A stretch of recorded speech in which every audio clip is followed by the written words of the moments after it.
If you want this summer to be different and finally feel confident in your shorts and bikini, then these are the things you need to be doing right now in order to lose 20 to 30 pounds of fat by June. And these are things that have actually worked. As a licensed therapist who's lost over 40 pounds naturally and kept it off for over 4 years, I know what works. No crash diets are necessary, no crazy extreme. I don't want you to get stuck in the rat race again where you realize that summer's just like a couple of weeks away. So you go into extreme dieting or you do some crazy intense cardio just to make sure that you can get into the swimsuit and then those results don't last. I want to help you to actually meet your goals and sustain them for the long term, not just through June. So if you're ready, today I'm going to give you a step-by-step guide on just how to do that.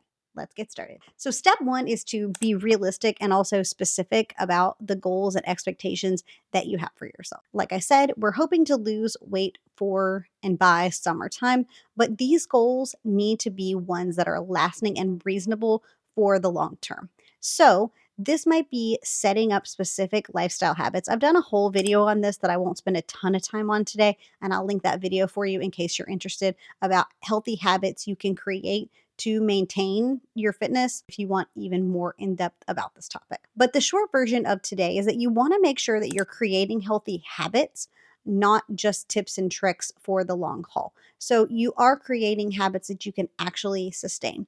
This might be trying to get to the gym 3 to 4 times a week, or it might be making sure that you are getting more protein in your diet. Healthy habits that you can sustain and last for a long time. But the thing is that consistency matters the most. So if you pick a bunch of things that you're going to do in an extreme and then no longer do, it's not going to serve you. If you're a kind of person who's never worked out a day in your life and you suddenly decide you're going to work out 5 days a week, that may not be reasonable. You're going to see better results consistently working out 1 or 2 days a week than you are if you say, I'm going all in, I'm doing 5 days a week, and then in 2 weeks you stop doing any of those 5 days a week. You're not going to see the results you want to see. You're just going to give up and get frustrated. So set realistic goals and expectations for yourself about what you want and what you want your life to look like. And if you say to yourself, I currently want to lose 10 pounds by summer or 20 pounds by summer, whatever that looks like for you, be realistic with both your own personal body weight currently, as well as what's a reasonable expectation for you to lose. For example, when I first started out, losing 20 to 30 pounds by June would have been a reasonable expectation for me. But in my current body weight, losing 20 to 30 pounds is probably questionable and would make me question if there's some concerns from a mental health standpoint. Does that make sense? And is it realistic for your body to lose that amount of weight? And set those healthy habits in place that you'll be able to follow. Step two, master your nutrition. So I think a lot of people get stuck in one of two camps, and I've honestly been in both camps, let's be real. The first camp is they either eat way too little and end up like over restricting and only eating like chicken and rice and broccoli and like feeling hungry and hangry all the time. And that's not sustainable. Or the other camp of not knowing and overeating kind of on accident because you're not tracking and having a lot of knowledge about what you're eating. And part of it is, especially if you live in America, like the portion sizes are often huge and don't fit with what the expected sort of total intake or what you might read on the box as the serving size. So it's really important to read labels and track your calories for at least a couple of weeks. If you have a history of EDs or things like that that's super triggering for you, then you probably need to speak with somebody like a nutritionist or a mental health provider before you even get started on trying to lose weight for the summer, because it's going to look different for you. But if you're not, and you're able to, it's really important to track your calories from a knowledge standpoint. It's not about making yourself feel guilty for what you've been eating. It's about just knowing and understanding what you're putting in your body, because we as human beings underestimate our calories by about 30 to 40%, which is can be the difference between losing weight and not losing weight, especially when it comes to losing body fat.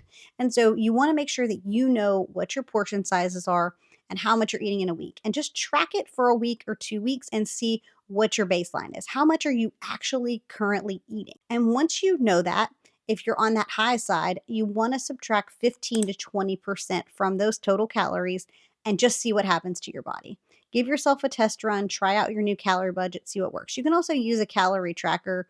There are some like BMR calculators and things like that. I can link one in the description bar if you don't want to do it this way. I just find this way to be more realistic because it takes a little longer, yes, but I just feel like it's a better idea of like how many calories you should actually be eating. But you can also use a BMR calculator as well.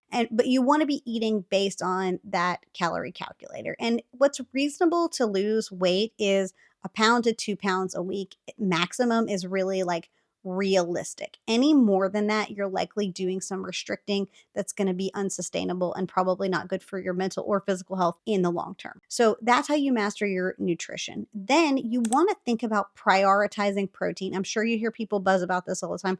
Protein, she having a moment. Yes, queen. Okay, I love that for her. And also, not everything needs protein all the time. But by prioritizing your protein on the front end of meals and trying to get a minimum of 100 grams of protein per day. Now, your estimation for protein is going to depend based on your size.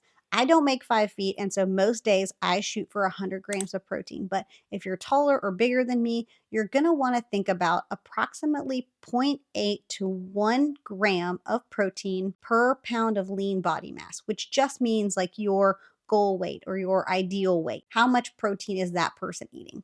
And you're going to want to front load your protein and then fill the rest in on the back with the healthy fats, the fiber, and the carbohydrates. So from there, you've got yourself a full meal plan. And you want to make sure that you're including things that you love into your diet. Don't go all ham sandwich and be like, well, I'm never having cupcakes again, or I'm never having chocolate again, or I'm never having whatever. Don't do that to yourself because, again, not sustainable. So work those things into your calorie budget as you can.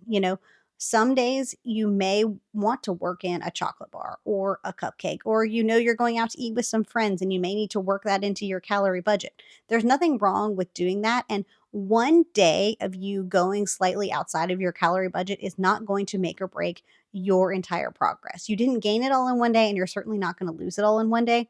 So if you're think about your calories really more from like a weekly standpoint as opposed to just one single day, and then it doesn't feel quite so crazy. Like think about, do the math on your calorie budget. So if your calorie budget is 2,000 calories over 7 days, that's, 14,000 calories over 7 days. And so maybe, you want to use more of those calories. Maybe you want to eat 2,500 calories on Tuesday, and you want to eat, 1,800 calories on Wednesday. Does that make sense? And so you're breaking it up over the course of your day rather than just nitpicking each day of the week. Because overall, you want to be at a total loss for the week, not just one specific day. And make sure you don't get yourself caught in the weekend trap. This is a big, vicious trap for all of us. Hello, hi, how are you? Me. The weekends count too.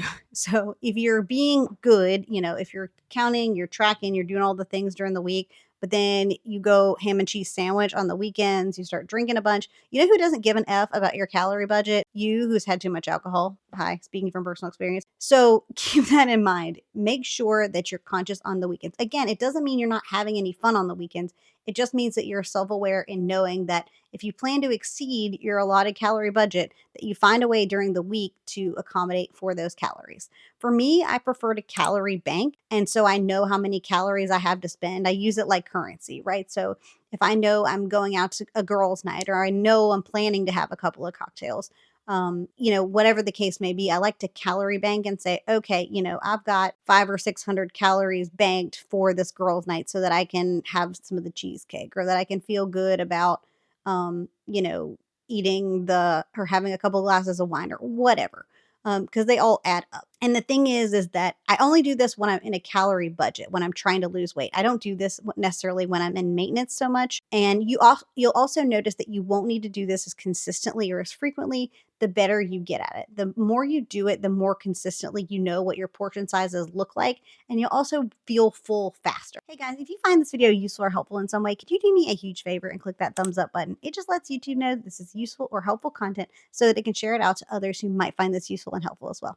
If you did that, thank you so much for taking the time to do that. I appreciate you. Step 3 is you're going to find your workout strategy that works for you. Now, I'm going to tell you, in my opinion, the secret sauce for losing fat is strength training, a minimum of 3 times a week if you possibly can. You can either do a full body split and just do full body 3 times a week. I really like that strategy because I like full body workouts. But you can also do an upper body, a lower body, and a full body 3 times per week.